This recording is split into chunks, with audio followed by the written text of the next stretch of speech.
Hi guys, Vineeth Sreenivasan തിരക്കഥ എഴുതി സംവിധാനം ചെയ്ത് പ്രണവ് മോഹൻലാൽ, ധ്യാൻ ശ്രീനിവാസൻ എന്നിവർ പ്രധാന കഥാപാത്രമായി എത്തിയ വർഷങ്ങൾക്ക് ശേഷം OTT-ൽ ഇറങ്ങിയിട്ട് 1 മാസത്തിലേറെയായി. അപ്പൊ അതിന് ഒരുപാട് നെഗറ്റീവ് അഭിപ്രായങ്ങൾ കേൾക്കുന്നുണ്ട് പടത്തിനെ കുറിച്ചിട്ട്. പടം അത്ര ഈ പറഞ്ഞത്ര ഹൈപ്പ് ഒന്നും പടത്തിൽ ഇല്ലല്ലോ എന്നുള്ള അഭിപ്രായമുള്ള കുറെ പേരുണ്ട്. ഈ പടം 80 കോടിയോളം കളക്ട് ചെയ്തിട്ടുണ്ട്. അപ്പം ഒരുപാട് പേര് ഇത് തിയേറ്ററിൽ പോയി കണ്ടിട്ടുണ്ടാവും, അല്ലാതെ ഇത്രയും ഒരു കളക്ഷൻ ഇതിന് കിട്ടില്ലല്ലോ. അപ്പൊ തീർച്ചയായിട്ടും റിവ്യൂവേഴ്സ്, അതായത് പ്രമുഖ റിവ്യൂവേഴ്സ് എല്ലാം വളരെ നല്ല അഭിപ്രായം സിനിമയെ കുറിച്ച് പറഞ്ഞതായി കേട്ടിട്ടുണ്ട്. അത് തീർച്ചയായിട്ടും പ്രേക്ഷകരെ ഇൻഫ്ലുവൻസ് ചെയ്തിട്ടുണ്ടാകും. ഒന്നാമത് വിനീത് ശ്രീനിവാസൻ പടങ്ങളോട് പ്രേക്ഷകർക്ക് താല്പര്യമുണ്ട്. പ്രത്യേകം കാരണം വിനീത് ശ്രീനിവാസനിലും ഒരു വ്യക്തിയോടുള്ള താല്പര്യം കൊണ്ട് തന്നെ എല്ലാവരും വിനീത് ശ്രീനിവാസൻ സിനിമകൾ കാണുകയും ചെയ്യും, പക്ഷെ ക്രിഞ്ചാന്ന് പറയുകയും ചെയ്യും. അതുപോലെ തന്നെ ധ്യാൻ ശ്രീനിവാസൻ ബേസിലിന്റെ ഇന്റർവ്യൂ വളരെ ഹിറ്റ് ആയിട്ടുണ്ടായിരുന്നു ആ ഒരു സമയത്ത്.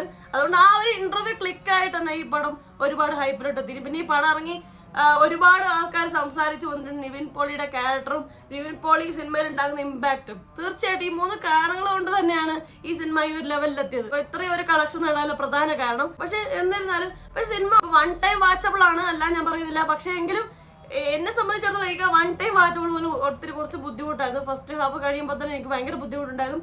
ഈ പടത്തിൽ മൊത്തം നോക്കി സെക്കൻഡ് ഹാഫ് ആണ് ബെറ്റർ പാർട്ട്. ഇത് ഞാൻ എന്റെ റിവ്യൂലും പറഞ്ഞിട്ടുണ്ട്. ഇതുവരെ വിനീത് ശ്രീനിവാസൻ ചെയ്ത പടങ്ങളിൽ വൺ ഓഫ് ദ ഏറ്റവും വേഴ്സ്റ്റ് ആയ ഒരു മോശപ്പെട്ട ഒരു പടമായിട്ട് എനിക്ക് ഈ പടത്തിനെ പറ്റി പറയണമെന്നുണ്ട്. ഇദ്ദേഹത്തിന്റെ ഫസ്റ്റ് പടം മലർവാടി ആർട്സ് ക്ലബ്, അതേ ട്രാക്ക് പിടിച്ചു പോകുന്ന ഒരു പടമായത്. ഈ പടത്തിന്റെ പ്രധാനപ്പെട്ട പ്രശ്നം എന്ന് പറയുന്നത് ഇവരെ ഈ ഒരു ബേസ് സ്റ്റോറി ലൈനാണ്. അതായത് ഈ പ്രണവും ധ്യാനമായിട്ടുള്ള ഫ്രണ്ട്ഷിപ്പ് ഈ സിനിമയുടെ പ്രധാന പ്രശ്നം. അതൊന്ന് മാറ്റിക്കഴിഞ്ഞാൽ പടം അടിപൊളിയായിരിക്കും. ഇതാണ് ഈ ഫ്രണ്ട്ഷിപ്പ് നമ്മൾ കണ്ടിട്ടുള്ള മലർവാടി ഒരു ടൈപ്പ് ഓഫ് ഫ്രണ്ട്ഷിപ്പ് നമ്മൾ കണ്ടില്ലേ. അത് ഭയങ്കര ഫ്രണ്ട്സ് ആയിരുന്നിരിക്കുക, പക്ഷെ പെട്ടെന്ന് ഒരാൾ രക്ഷപ്പെട്ട് കഴിഞ്ഞാൽ മറ്റൊരാളെ മറക്കുക, എന്നിട്ട് കൂടെയുള്ള മറ്റേ ഫ്രണ്ട് വളരെ മോശപ്പെട്ട രീതിയിൽ ജീവിക്കുക, ഒരു രീതിയിൽ സഹായം കിട്ടാതിരിക്കുക, രക്ഷപ്പെട്ട പോയ ഫ്രണ്ട് അങ്ങ് ജീവിച്ച് ആസ്വദിച്ച് ജീവിക്കുക. ആ ഒരു ട്രാക്ക് ഉണ്ടല്ലോ, ഫ്രണ്ട്ഷിപ്പ് ട്രാക്ക്, വർഷങ്ങൾക്ക് ശേഷം അതേ ഒരു ട്രാക്ക് പിടിച്ച പടം തന്നെയാണ്. വിനീത് ശ്രീനിവാസന്റെ എല്ലാ പടങ്ങളും വളരെ മോശമാണ്, വേഴ്സ്റ്റ് ആണ്, ക്രിഞ്ച് ആണെന്നും ഞാൻ പറയില്ല. പുള്ളിക്കാരന് ഒരു സ്വന്തമായൊരു സംവിധാന രീതിയുണ്ട്. അതായത് പുള്ളിക്കാരൻ ഫ്രണ്ട്ഷിപ്പും റൊമാൻസും കാണിക്കുക, അതിന്റെ നൊസ്റ്റാൾജിയ കാണിക്കുക. അതാണ് പുള്ളിക്കാരന്റെ ബേസിക് ആയ ഒരു സംവിധാന രീതി. പുള്ളിക്കാരന്റെ ഒരു സിഗ്നേച്ചർ ആണ്. ആ ഇമോഷനെ ഒന്ന് ഹൈലൈറ്റ് ചെയ്യുക, ഓവർ ദ ടോപ്പ് ആക്കുക എന്നുള്ളത് പുള്ളിക്കാരന്റെ രീതിയാണ്. അത് മുന്നേ ഉള്ള പടങ്ങൾ തട്ടത്തിൻ മറിയത്തെടുത്താലും അതൊക്കെ നല്ല പടങ്ങളാണ്. ഇപ്പൊ അതിലിപ്പോ ഫ്രണ്ട്ഷിപ്പ് ഉണ്ട്, റൊമാൻസ് ഉണ്ട്, അതിനെ കുറച്ച് ഓവറാക്കി കാണിക്കുക പുള്ളിക്കാരന്റെ ഒരു രീതി, ഒരു സംവിധാന രീതിയാണ്. പക്ഷെ തട്ടത്തിൻ മറത്തൊക്കെ നമുക്ക് കണ്ടിരിക്കാൻ പറ്റുന്ന പടം, നല്ല പടത്തിൽ പെട്ടതാണ്. അതുപോലെ തന്നെ ജേക്കബിന്റെ സ്വർഗരാജയാൽ നല്ല പടമായിട്ടുണ്ട്. അതുപോലെ തന്നെ ഇവൻ ഹൃദയം പോലും എനിക്ക് ഭയങ്കര ഇഷ്ടപ്പെട്ടുള്ള ഒരു പടമാണ്. എനിക്ക് വിനീത് ശ്രീനിവാസൻ എല്ലാ പടങ്ങളും മോശമായി തോന്നാറില്ല. അതുപോലെ തന്നെ വടക്കൻ സെൽഫി എന്നുള്ള പടമൊക്കെ നന്നായിട്ടുണ്ട്. അതായത് പുള്ളിക്കാരൻ ഇഷ്ടംപോലെ നല്ല പടങ്ങൾ ചെയ്തിട്ടുണ്ട്. തിരാതിന്റെ പടം നല്ലതാണ്, പക്ഷെ പുള്ളിക്കാരന്റെ ഒരു രീതിയിൽ നിന്ന് വ്യത്യസ്തമായ ഒരു പടമാണ്. കാരണം അതിലൊരു എന്താ പറയുക, ഒരു നൊസ്റ്റാൾജിയ സംഭവം അല്ലെങ്കിൽ ഒരു പ്രണയവും സൗഹൃദം കാണിക്കുന്ന സംഭവം അതിലില്ല. അപ്പൊ അതുകൊണ്ട് തന്നെ പുള്ളിക്കാരുടെ രീതിയിൽ നിന്നൊരു പടമായി തോന്നിയില്ല. പക്ഷെ പടം നന്നായിട്ടുണ്ട്. ജേക്കബിന്റെ സ്വർഗരാജ്യം ഇഷ്ടമാണ്, ഹൃദയം ഇവിടെ ഇഷ്ടമാണ്. ഹൃദയത്തിലൊക്കെ ക്രിഞ്ചുണ്ട്, വളരെ കുറച്ച് സമയങ്ങളിലായിരിക്കും തോന്നിയിട്ടുള്ളത്. നല്ല പടമായിട്ട് തന്നെയാണ് തോന്നിയത്. അതുപോലെ തട്ടത്തിൻ മറത്തൊക്കെ നല്ല പടമാണ്. ഇദ്ദേഹത്തിന്റെ പടത്തിലൊക്കെ ഒരു ക്രിഞ്ച് എലമെന്റ് ഉണ്ടാവും. കാരണം പുള്ളിക്കാരൻ ഒരു ഇമോഷൻ, അതായത് സൗഹൃദമായാലും പ്രണയമായാലും കുറച്ചൊന്ന് ഓവറാക്കുക എന്നുള്ളൊരു പരിപാടിയുണ്ട്. പുള്ളിക്കാരൻ കുറച്ചൊരു ഇമോഷണൽ ആയ ഒരു വ്യക്തിയായിട്ട് എനിക്ക് തോന്നുന്നു. അതുകൊണ്ടാണ് ഈ ഇമോഷനൊക്കെ ഒന്ന് ഹൈലൈറ്റ് ചെയ്ത് കാണിക്കുന്നത്. ആ ഹൈലൈറ്റ് ചെയ്ത് കാണിക്കുന്നതായിട്ട് ആണ് പിന്നീട് ക്രിഞ്ചായിട്ട് മാറുന്നത്. ഫസ്റ്റ് വാച്ചിലോ സെക്കൻഡ് വാച്ചിലോ നമുക്ക് മേ ബി അത് ഫീൽ ചെയ്യില്ല. അത് റിപ്പീറ്റഡ് വാച്ചിലാണ് മേ ബി നമുക്ക് കൂടുതലായി ഫീൽ ആവുക. പുള്ളിക്കാരൻ ബേസിക്കലി ഇമോഷണൽ ആയ ഒരു മനുഷ്യനാണെന്ന് തോന്നുന്നു. പുള്ളിക്കാരൻ ഇന്റർവ്യൂവും കാര്യങ്ങളിൽ കാണുമ്പോൾ നമുക്കറിയാം നല്ല അത്ര ഇമോഷണൽ ആയ പേഴ്സൺ ആയതുകൊണ്ട് തന്നെ തീർച്ചയായിട്ടും ആ ജെന്യൂനിറ്റി ഉണ്ടാവും. ഒരു ഭർത്താവായിട്ടായാലും ഒരു മകനായിട്ടായാലും അല്ലെങ്കിൽ ഒരു ഏട്ടനായിട്ടായാലും അല്ലെങ്കിൽ ഒരു അച്ഛനായിട്ടായാലും എല്ലാം ആ ഒരു ജെന്യൂനിറ്റി പുള്ളിക്കാരന്റെ സ്വഭാവത്തിൽ ഉണ്ടാകാൻ സാധ്യതയുണ്ട്. കാരണം ഇത്ര ഇമോഷണൽ ആയ വ്യക്തികൾ അങ്ങനെയായിരിക്കും, ഭയങ്കര ജെന്യൂൻ ആയിരിക്കും. അപ്പൊ ആ ഒരു ഇമോഷണൽ സ്വഭാവം പുള്ളിക്കാരന്റെ എല്ലാ സിനിമകളും നമുക്ക് കാണാം. പക്ഷെ ഒരു പോസിറ്റീവായ ഒരു ഇമോഷനാണ് നമ്മൾ പോലെ പ്രസന്റ് ചെയ്യുന്നെങ്കിൽ നമുക്കത് ഓവർ ആക്കിയാലും വലിയ ഫീൽ ചെയ്യില്ല. ഓക്കെ, നേരത്തെ ഓവർ ദ ടോപ്പ് ആക്കി കാണിക്കുക, അല്ലെങ്കിൽ ഫ്രണ്ട്ഷിപ്പിന് ഓവർ ദ ടോപ്പ് ആയി കാണിക്കുക, അല്ലെങ്കിൽ അതിന്റെ നല്ല മൊമെന്റ്സ് കാണിക്കുക. ഓക്കെ, കുറച്ച് ഓവറാണെന്ന് തോന്നും, പക്ഷെ നമ്മൾ ഹാപ്പി അല്ലേ. അപ്പൊ അതുകൊണ്ട് തന്നെ അങ്ങനത്തെ സിനിമകളെല്ലാം സക്സസ്ഫുൾ ആയിട്ടുണ്ട്. നിങ്ങൾ എടുത്തു നോക്കിയാൽ തട്ടത്തിൻ മറിയത്തൊക്കെ നല്ല ഫ്രണ്ട്ഷിപ്പ്, അതായത് ഒരു കോമഡി വർക്കൗട്ട് ആയിട്ടുണ്ട്, റൊമാൻസ് ഉണ്ട്, റൊമാൻസിന്റെ പോസിറ്റിവിറ്റിയാണ് അതിൽ കാണിച്ചിരിക്കുന്നത്. അതുപോലെ ജേക്കബിന്റെ സ്വർഗരാജ്യം ഒരു സർവൈവലാണ്. പക്ഷെ അതിന്റെ ബുദ്ധിമുട്ടുള്ള ഭാഗത്ത് പോലും ഫാമിലി എല്ലാവരും ഒരുമിച്ച് നിന്നുകൊണ്ടാണ് ആ കുടുംബം അങ്ങനെ പിടിച്ച് മുന്നേറി വന്നത് എന്ന രീതിയിലാണ് സിനിമ കാണിച്ചത്. അതുകൊണ്ട് തന്നെ ആ ഒരു ഫാമിലിയുടെ കെട്ടുറപ്പ് സ്നേഹം കാണിച്ചുകൊണ്ട് പോസിറ്റീവ് ഇമോഷൻ ആയതുകൊണ്ട് തന്നെ അത് കുറച്ച് ഓവറായി കാണിച്ചാലും ആർക്കൊന്നും ഫീൽ ചെയ്യില്ല. എല്ലാവരും ഒരു ഹാപ്പിനെസ് ആണ് ഫീൽ ചെയ്യുക. തട്ടത്തിൻ മറത്തെടുത്താലും വടക്കൻ സെൽഫി എടുത്താലും അതുപോലെ തന്നെ ഹൃദയം എടുത്താലും. കാരണം ഹൃദയത്തിലും പ്രണയം കാണിച്ചിട്ടുണ്ട്. ഫസ്റ്റ് ഹാഫ് നമുക്കറിയാം, പ്രണയത്തില് ഒരാൾ വേണ്ട വെച്ച് പിന്മാറി പോകുന്നുണ്ട്. പക്ഷെ ആ അത് പെട്ടെന്ന് ഫിനിഷ് ചെയ്ത പ്രണയം വിട്ടുപോയതിനെ കൂടുതൽ ബൂസ്റ്റ് ചെയ്ത് ഇമോഷണൽ ആക്കി ഡ്രാഗ് ചെയ്ത് മെലോ ഡ്രാമ കളിക്കാനൊന്നും ആ സിനിമയിൽ ശ്രമിച്ചിട്ടില്ല. ഫസ്റ്റ് പ്രണയം പൊട്ടി വീണ്ടും പ്രണവിന്റേതായ രീതിയിൽ വർക്കിൽ മുന്നോട്ട് പോവുകയും കല്യാണം കഴിക്കുകയും ചെയ്ത് അതിന്റെ പോസിറ്റിവിറ്റി, അതായത് പുതിയൊരു വിവാഹ ജീവിതം തുടങ്ങുകയും പ്രണവിനെയും നിത്യ എന്നുള്ള ക്യാരക്ടറിനൊക്കെ, അതായത് കല്യാണിന്റെ ക്യാരക്ടർ നിത്യ എന്നുള്ള ക്യാരക്ടറും ഒക്കെ ആയിട്ടാണ് കാണിച്ചത്. അതുപോലെ തന്നെ ദർശന എന്നുള്ള ക്യാരക്ടർ, അതായത് ഫസ്റ്റ് പ്രണയമൊക്കെ അതായത് നമ്മുടെ മനസ്സിൽ എപ്പോഴും ആ ഒരു ഫസ്റ്റ് പ്രണയം ബാക്കി നിൽക്കും എന്നുള്ള രീതിയിലൊക്കെ കാണിച്ചിട്ടുള്ളൂ. അതായത് എല്ലാം പോസിറ്റിവിറ്റിയാണ് ആ സിനിമ. അതായത് അതാ പറഞ്ഞത്, പുള്ളിക്കാരന്റെ ഒരു ഇമോഷണൽ ക്യാരക്ടർ ഉള്ളതുകൊണ്ട് തന്നെ പുള്ളിക്കാരന്റെ തിരക്കഥയിലും സിനിമയിലും ഒക്കെ നമുക്ക് ഇതേപോലെ ഒരു ഇമോഷണൽ ഓവർ ദ ടോപ്പ് കാണാൻ സാധിക്കും. അതെന്തായാലും തീർച്ചയായിട്ടും ഉണ്ടാവും, കാരണം അത് അയാളുടെ രീതിയായിരിക്കാം. അതുകൊണ്ട് ബേസിക്കലി ഞാൻ പറയുന്നു, പുള്ളിക്കാരൻ പോസിറ്റീവായ ഇമോഷൻസിനെ എടുത്തിട്ടുള്ള സിനിമകളായിരിക്കും ബെറ്റർ. നെഗറ്റീവ് ഇമോഷൻസ് വന്നു പോകുന്നത് കുഴപ്പമില്ല, പക്ഷെ ആ നെഗറ്റീവ് ഇമോഷൻസിന് ഓവർ ഹൈപ്പ് ആക്കിയല്ല ഭയങ്കര ഡ്രാഗിങ് ആയിട്ട് ഭയങ്കര മെലോ ഡ്രാമ ഓവറായിട്ട് നമുക്ക് ഭയങ്കരമായിട്ട് ഫീൽ ചെയ്യും. വർഷങ്ങൾക്ക് ശേഷം നല്ല സിനിമ ഫസ്റ്റ് ഹാഫ് കംപ്ലീറ്റ് ചെയ്ത് തീർക്കാൻ എനിക്ക് ഭയങ്കര ബുദ്ധിമുട്ടുണ്ടായിരുന്നു. ഞാൻ അതിന്റെ റിവ്യൂവിലും പറഞ്ഞിരുന്നു. സെക്കൻഡ് ഹാഫ് എത്തി ബേസിലും നിവിനൊക്കെ വന്നപ്പോഴാണ് സിനിമയുടെ കളർ മാറിയത്. പിന്നെ സിനിമ മാത്രമല്ല, സിനിമ ഫ്രണ്ട്ഷിപ്പിന്റെ ഒരു ട്രാക്ക് മാറിയിട്ട് സിനിമ പിടുത്തമായിട്ടൊക്കെ ഒന്ന് മാറ്റം വന്നു. ബേസിക്കലി ഈ ഒരു സിനിമയുടെ പ്രധാന പ്രശ്നം ഇതിന്റെ ഫ്രണ്ട്ഷിപ്പ് ആയിട്ട് ഒരു ട്രാജിക് ഫ്രണ്ട്ഷിപ്പ് ആയിപ്പോയി. ആ ട്രാജിക് ഫ്രണ്ട്ഷിപ്പാണ് സിനിമയെ മൊത്തം നയിക്കുന്നതും. അതിങ്ങനെ ഒരു പാർട്ടില് സിനിമയുടെ ഒരു ഭാഗത്തുണ്ടെന്നല്ല, അതാണ് നയിക്കുന്നത്. സിനിമ തുടക്കം തൊട്ട് പ്രണവും ധ്യാനവും ഇല്ല ഫ്രണ്ട്ഷിപ്പ് എങ്ങനെയാണ് ഡീറ്റെയിലിംഗ് ആയിട്ടൊന്നും പോകുന്നില്ല, കണ്ടവാടുന്ന ഫ്രണ്ട്ഷിപ്പായി. പിന്നെ ഭയങ്കര ഇമോഷണൽ ആവുകയാണ് രണ്ടുപേരും ചെയ്യുന്നത്. മേ ബി അവർ ഒരേ ഒരു എയിമിൽ ഒരേ ഒരു മനസ്സോടെ ഒരു ലക്ഷ്യത്തോട് പോവാന്നുള്ള ഒരു വൈബുള്ള രണ്ടാൾക്കാരായോണ്ടായിരിക്കും പെട്ടെന്ന് ഫ്രണ്ട്സ് ആയി എന്നാണ് കാണിക്കുന്നത്. പെട്ടെന്ന് ആ ഫ്രണ്ട്ഷിപ്പിലോട്ടും അവരെന്തുകൊണ്ട് നാട് വിടുന്നു, ഫ്രണ്ട്ഷിപ്പ് കാരണം ധ്യാനിന് ഒരു പടം കിട്ടുന്നു, മനസ്സിലായോ? ഇവരെ ഫ്രണ്ട്ഷിപ്പ് കാരണം പ്രണവിന്റെ കരിയർ നിന്ന് പോകുന്നു, ബാക്കോട്ട് പോകുന്നു. ഇതേ ഒരു ഫ്രണ്ട്ഷിപ്പ് ഇല്ലാത്തത് കൊണ്ട് ധ്യാൻ സിനിമയിൽ നിന്ന് വിട്ടുമാറേണ്ടി വരുന്നു, അല്ലെങ്കിൽ സിനിമയിൽ നിന്ന് ഫെയിൽ ആയി പോകുന്നു, ഫീൽഡ് ഔട്ട് ആവുന്നു.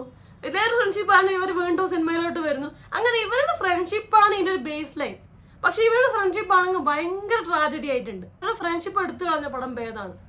ഒരു ഫ്രണ്ട്ഷിപ്പ് വേണ്ട, ജസ്റ്റ് രണ്ടാൾക്കാരാണ് സാമാന്യം, അതായത് എല്ലാവർക്കും മനസ്സിലാക്കാൻ പറ്റുന്ന ജനറൽ ആയ ഒരു ഫ്രണ്ട്ഷിപ്പ് വെച്ച് ഇവർ സിനിമ മോഹമായിട്ട് ചെന്നൈയിൽ എത്തുന്നു, അതിനു വേണ്ടി ശ്രമിക്കുന്നു. ഒരാൾ മ്യൂസീഷ്യൻ ആവാൻ, ഒരാൾ ഡയറക്ടർ ആവാനാണ് ശ്രമിക്കുന്നത്. അപ്പൊ ആ രീതിയിൽ പടം കൊണ്ടുപോയി അവരുടെ ബുദ്ധിമുട്ടുകളൊക്കെ കാണിച്ചു പോയാൽ പടം വേറെ ലെവലായ പടം അടിപൊളിയായനെ. ഒരാൾക്ക് വേണ്ടി ഒരാൾ സഫർ ചെയ്യുക, ഒരാൾക്ക് വേണ്ടി ഒരാൾ വെയിറ്റ് ചെയ്യുക, ഒരാൾക്ക് വേണ്ടി ഒരാൾ നന്നാവാൻ വേണ്ടി മറ്റാൾ പുറകോട്ട് വരിക. ഓക്കെ, ഇത് നടക്കുമായിരിക്കാം വളരെ റെയറായിട്ട്. ഈ കാലഘട്ടത്തിൽ വളരെ കുറവാണ് ഈ രീതിയിലുള്ള ഫ്രണ്ട്ഷിപ്പ്. പക്ഷെ എന്നെങ്കിൽ പോലും വിരലിൽ ഉണ്ടാവുന്ന 100-ൽ 5 ഇങ്ങനെ ഉണ്ടാവാം, തീർച്ചയായിട്ടും ഉണ്ടാവും. പക്ഷെ അത് വിനീത് ശ്രീനിവാസൻ സിനിമ രീതികൾ, അതായത് ഇമോഷണലി ആക്കുന്ന ഒരു സ്വഭാവം വിനീത് ശ്രീനിവാസൻ പടങ്ങൾക്ക് ഉണ്ട്. അതുകൊണ്ട് തന്നെ ഈ ഒരു ട്രാജഡി ഓവർ ആക്കിയപ്പോൾ ഭയങ്കര ഇറിറ്റേറ്റിംഗ് ആയി ഫീൽ ചെയ്തു. ഈവൻ എന്റെ റിവ്യൂവിൽ ഞാൻ പറഞ്ഞ ഇവര് ഫ്രണ്ട്ഷിപ്പ് വരുന്ന പോയിന്റ്, ഇവർ രണ്ടാളും മീറ്റ് ചെയ്യുന്ന പറഞ്ഞാൽ എനിക്ക് പേടിയാവുക. കാരണം ഒന്നിക്കൽ ഒരാൾ പിണങ്ങി പോകും, പ്രണവിന്റെ ക്യാരക്ടർ പിണങ്ങി പോവാനും ധ്യാൻ മോശം പറയാനും. ഇതാണ് സ്ഥിരം ഈ ഒരു സിനിമയുടെ ട്രാക്ക്. അപ്പൊ ഇവർ രണ്ടാളും മീറ്റ് ചെയ്യാൻ ഉറപ്പായൊരു ട്രാജഡി ഉണ്ടാവും. അപ്പൊ തീർച്ചയായിട്ടും നെഗറ്റീവ് ഇമോഷൻസിന്, അല്ലെങ്കിൽ നെഗറ്റീവ് രീതിയിലുള്ള നമുക്ക് അൺസൈക്കബിൾ ആയിട്ടുള്ള ഇമോഷൻസിനെ എടുത്തിട്ട് ദയവ് ചെയ്തിട്ട് സ്ക്രിപ്റ്റ് എഴുതാൻ പാടില്ല എന്ന് പറയാനുണ്ട്. അത് നമുക്ക് കണ്ടിരിക്കാനും ബുദ്ധിമുട്ടാണ്. അത് മോശമായിട്ടൊരു ക്രിഞ്ച് എന്നുള്ള രീതിയിൽ ഭയങ്കര ക്രിഞ്ചായിട്ട് ആൾക്കാർ അഭിപ്രായപ്പെടും. ഇപ്പൊ നിങ്ങൾ നല്ല ഇമോഷൻസിനെ പോർട്രേറ്റ് ചെയ്യുവാണ്, പോസിറ്റീവ് ഇമോഷൻസിനെ അല്ലെങ്കിൽ പോസിറ്റീവ് ആക്കിയിട്ട് ഇമോഷൻസിനെ പോർട്രേറ്റ് ചെയ്യുവാണ്, അത് കുറച്ച് ഓവർ ആക്കിയാലും ആൾക്കാർ പോട്ടേ വെക്കും. പക്ഷെ ഇത് ഈ രീതിയിൽ, അതായത് നെഗറ്റീവായിട്ട് ഒരു ഫ്രണ്ട്ഷിപ്പിനെ അത് ഓവറാക്കി കാണിച്ചാൽ ഭയങ്കര ബുദ്ധിമുട്ടാണ് കണ്ടിരിക്കാൻ. എനിക്ക് ഇതേ ഫീലിംഗ് തന്നെയാണ് മലർവാടി കണ്ടപ്പോഴും ഉണ്ടായത്. ഒരു അൺസൈക്കബിലിറ്റി ഉണ്ടായിരുന്നു. അതിലും നിവിനാണ് എല്ലാം സഹായിക്കുന്ന ഫ്രണ്ട്. എന്നിട്ട് പാട്ട് പാടാന്നുകൊണ്ട് വേറൊരു ഫ്രണ്ട് പോണു. അങ്ങനെ നിവിന്റെ കാര്യം കഷ്ടത്തിലാവുന്നു, നിവിനും ഫ്രണ്ട്സിന്റെ കാര്യത്തിൽ കഷ്ടത്തിലാവുന്നു. എന്നിട്ട് ഒരു സമയത്ത് ഇത് തിരിച്ചറിഞ്ഞിട്ട് വരുന്നു, അങ്ങനെ ഇവരെല്ലാവരും ഒന്നിക്കുന്നു. അതേ ഒരു രീതിയിൽ തന്നെയാണ് ഈ പടം പോയിരിക്കുന്നത്. അവിടെ നിവിനാണ്, ഇവിടെ പ്രണവാണ്. അവിടെ മറ്റേ ചങ്ങായിയുടെ പേരൊക്കെ ഓർമ്മയില്ല, പാട്ട് പാടാൻ പോകുന്ന ചങ്ങായി ഉണ്ടായിരുന്നു. അവിടെ അതിന്റെ സ്ഥാനത്ത് ഇവിടെ ധ്യാനാണ്. അതേ വ്യത്യാസമുള്ളൂ, അതേ രീതിയിൽ തന്നെ പോകുന്നൊരു പടം. അപ്പൊ ദയവേത് ഒരു സിനിമ നെക്സ്റ്റ് ടൈം എടുക്കുമ്പോൾ ദയവേത് വിനീത് ശ്രീനിവാസൻ നല്ല സംവിധാനം ശ്രദ്ധിക്കേണ്ടത് നെഗറ്റീവായ ഇമോഷനെ പോർട്രേറ്റ് ചെയ്യാതിരിക്കുക. നല്ല ഇമോഷൻസിനെ പോർട്രേറ്റ് ചെയ്താൽ തീർച്ചയായിട്ടും നിങ്ങൾ സിനിമകൾ ആക്സെപ്റ്റ് ചെയ്യും. കാരണം നിങ്ങളുടെ സിനിമകളിൽ ഒരു ഹൃദയമുണ്ട്, കാരണം അതിനൊരു ഫീലിംഗ് ഉണ്ട്. അത് പ്രണയമായാലും ശരി, സൗഹൃദമായാലും ശരി, എല്ലാത്തിനും ഒരു ഉള്ളുണ്ട്, ഒരു സ്നേഹമുണ്ട്, ഒരു ഹാപ്പിനെസ് ഉണ്ട് നമുക്ക് കാണുന്നവർക്ക്. അതുപോലെ തന്നെ ഈ പ്രണവിനെ കുറിച്ച് കുറെ പേര് കുറ്റം പറയുന്നത് കേട്ടു. അതിന് ഈ പറഞ്ഞിരിക്കുന്നത് ഈ പ്രായമാകുമ്പോൾ ഇവരുടെ മേക്കപ്പും അഭിനയത്തിനെ പറ്റി ഒരുപാട് പേര് അഭിപ്രായം പറയുന്നത് കേട്ടു. പ്രായമാവുന്ന ഒരു സമയത്തുള്ള അഭിനയം രണ്ടുപേരും അത്ര ഗംഭീരമായി ചെയ്തിട്ടില്ല. മുന്നേ അതായത് ഫസ്റ്റ് ഹാഫിൽ ചെറിയ പ്രായത്തിലുള്ള അഭിനയം നന്നായി ചെയ്തിട്ടുണ്ട് രണ്ടുപേരും. അത് പ്രായമായ സമയത്ത് എനിക്കൊന്ന് ഒരു പരിധി വരെ ധ്യാൻ നന്നായി അഭിനയിച്ചിട്ടുണ്ട്. ധ്യാൻ ഇങ്ങനെ അഭിനയിക്കാൻ പറ്റുന്ന പോലെ നമുക്ക് അറിയുന്നുണ്ടായില്ല. അപ്പം ഈ ഒരു രീതിയിൽ അഭിനയം കണ്ടപ്പോൾ നമ്മൾ എല്ലാവരും ഒന്നും അത്ഭുതപ്പെട്ടിട്ടുണ്ട്. അതുകൊണ്ട് എനിക്ക് ധ്യാൻ അത്രയും മോശമായിട്ട് തോന്നിയില്ല. പ്രണവ് പ്രായമായിട്ടുള്ള അഭിനയം അത്ര നന്നായിട്ടില്ല. ക്ലൈമാക്സ് സീനിലൊക്കെ മാസ് കാണിക്കുന്ന സമയത്തൊക്കെ മേക്കപ്പിൽ കണ്ടാ പ്രായമുണ്ട്, പക്ഷെ ആക്ടിങ്ങിൽ വളരെ ചെറുപ്പം ആ രീതിയിലായി പോയി. പിന്നെ പ്രണവിനെ കുറെ പേര് പറഞ്ഞിട്ടുണ്ട് അദ്ദേഹത്തിന് അഭിനയിക്കാൻ താല്പര്യമില്ല, പിന്നെ എന്തിനാ താങ്കൾ പുഷ് ചെയ്ത് അഭിനയിപ്പിക്കുന്നതൊക്കെ പറഞ്ഞ ഒരുപാട് കമന്റ് കണ്ടു. അപ്പൊ എനിക്ക് പ്രണവ് ആക്ച്വലി ഇതില് ഒരു എഫേർട്ട് എടുത്ത് അഭിനയിച്ചായിട്ട് തന്നെ തോന്നുന്നത്. വിനീത് ശ്രീനിവാസൻ മോഹൻലാൽ അതായത് ലാലേട്ടന്റെ മാനറിസംസ് കളികളൊക്കെ കൊണ്ടുവരാൻ ശ്രമിച്ചിട്ടുണ്ട്. അത് ക്ലിയർ ആയിട്ട് നമുക്ക് മനസ്സിലാവും, വിസിബിൾ ആണ്. അത് കൊണ്ടുവന്നതിൽ എനിക്ക് അത്ര അരോചകമോ അല്ലെങ്കിൽ ബുദ്ധിമുട്ടോ തോന്നിയിട്ടൊന്നുമില്ല. പുള്ളിക്കാരന്റെ മാനറിസംസ് നമുക്ക് ഇഷ്ടമായതുകൊണ്ട് തന്നെ പ്രണവ് ചെയ്തതിൽ എനിക്ക് ബുദ്ധിമുട്ട് തോന്നിയില്ല. പിന്നെ പുള്ളിക്കാരൻ മാക്സിമം അഭിനയിക്കാൻ ശ്രമിക്കുന്നതായിട്ട് സിനിമ കാണുമ്പോൾ തോന്നി. അത് നന്നായിട്ടുണ്ട്. പ്രണവ് എനിക്ക് ഫസ്റ്റ് ഹാഫിൽ അത്രയും മോശമായി തോന്നിയില്ല. സെക്കൻഡ് ഹാഫ് എത്തിയപ്പോഴാണ് പുള്ളിക്കാരൻ, അതായത് പ്രായമായിട്ടുള്ള ക്യാരക്ടറാണ് പുള്ളിക്കാരൻ അത്ര ക്യാരി ചെയ്ത് ചെയ്യാൻ പറ്റാതിരുന്നത്. വിനീത് ശ്രീനിവാസന്റെ സംവിധായകനും തിരക്കഥാകൃത്തും ഇനിയും സിനിമകൾ ചെയ്യുക. നല്ല സിനിമകൾക്കായിട്ട് എല്ലാവരും പ്രേക്ഷകർ വെയിറ്റിംഗ് ആണ്. കാരണം ഈ സിനിമകൾക്ക് പോലും ആൾക്കാർക്ക് അഭിപ്രായം പറയുമ്പോൾ വിനീത് ശ്രീനിവാസന്റെ പടല്ലേ എന്നുള്ള തോന്നൽ എല്ലാവരുടെ തലയിലും ഉണ്ട്. കാരണം നമ്മൾ ആ വ്യക്തിയോട് ഭയങ്കര റെസ്പെക്ട് ഉണ്ട്, ഭയങ്കര ഒരു സ്നേഹം എല്ലാവർക്കും ഉണ്ട്. തീർച്ചയായിട്ടും വിനീത് ശ്രീനിവാസൻ സിനിമകൾ ഇനിയും ആക്സെപ്റ്റ് ചെയ്യപ്പെടും. പക്ഷെ ദയവേത് ഈ രീതിയിലുള്ള ട്രാജഡി ഇമോഷൻസ് ദയവേത് എടുക്കരുത്. അതുപോലെ തന്നെ ഗാനങ്ങൾ ഇപ്പൊ ജ്ഞാപകം എന്നുള്ള പാട്ട് നിങ്ങൾ വെറും ആ പാട്ട് മാത്രമായിട്ട് എടുത്ത നല്ല പാട്ടാണ്. സത്യം നിങ്ങൾ കേട്ടു നോക്കി നല്ല രസമുണ്ട്.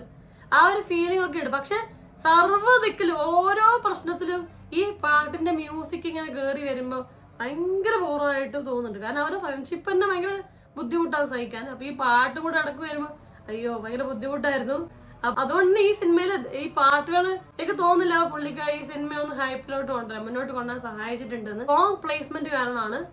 അപ്പൊ ഈ പടം ഫെയിലർ ആവാൻ ഒരേ ഒരു കാരണം ഇവരുടെ ഫ്രണ്ട്ഷിപ്പ് പോർട്രേറ്റ് ചെയ്ത രീതിയാണ്. അപ്പൊ അതാണ് എന്റെ അഭിപ്രായം. നിങ്ങൾ ഈ സിനിമ കണ്ടവരാണോ, OTT കണ്ടവരാണോ, തിയേറ്റർ കണ്ടവരാണോ? നിങ്ങൾക്ക് ഈ സിനിമയെ കുറിച്ചുള്ള വിലയേറെ അഭിപ്രായം താഴെ കമന്റ് ചെയ്യുക. നിങ്ങൾ എന്തൊക്കെയാണ് പ്രതീക്ഷിച്ചതാണോ കിട്ടിയത്, അല്ല നിങ്ങൾ ആരുടെയെങ്കിലും റിവ്യൂ വിശ്വസിച്ച് പോയിട്ട് ബുദ്ധിമുട്ടായോ, നിങ്ങൾക്ക് നന്നായിട്ടാണോ തോന്നിയ പടം, മോശമായിട്ടാണോ തോന്നിയത്, എല്ലാ കാര്യങ്ങളും എല്ലാ വിധങ്ങളുടെ അഭിപ്രായങ്ങളും ഞാൻ കാത്തിരിക്കുന്നുണ്ട്. So please comment. അപ്പൊ അത്രയേ ഉള്ളൂ. വീഡിയോ ഇഷ്ടപ്പെടുവാണെങ്കിൽ ലൈക്ക് ചെയ്യുക, സബ്സ്ക്രൈബ് ചെയ്യുക, ഷെയർ ചെയ്യുക, കമന്റ് ചെയ്യുക. വീഡിയോ ഫസ്റ്റ് ടൈം കാണുവാണെങ്കിൽ സബ്സ്ക്രൈബ് ചെയ്യുന്നവരും ഒന്ന് പരിഗണിക്കണേ. അപ്പൊ അത്രയേ ഉള്ളൂ. എല്ലാവരും ഹാപ്പി ആയിട്ടിരിക്കാൻ പറ്റും. റിവ്യൂ റിയാക്ഷനോ സോഷ്യൽ ഇഷ്യൂ നെക്സ്റ്റ് ടൈം കാണാം. അത് വരെ ബൈ ബൈ.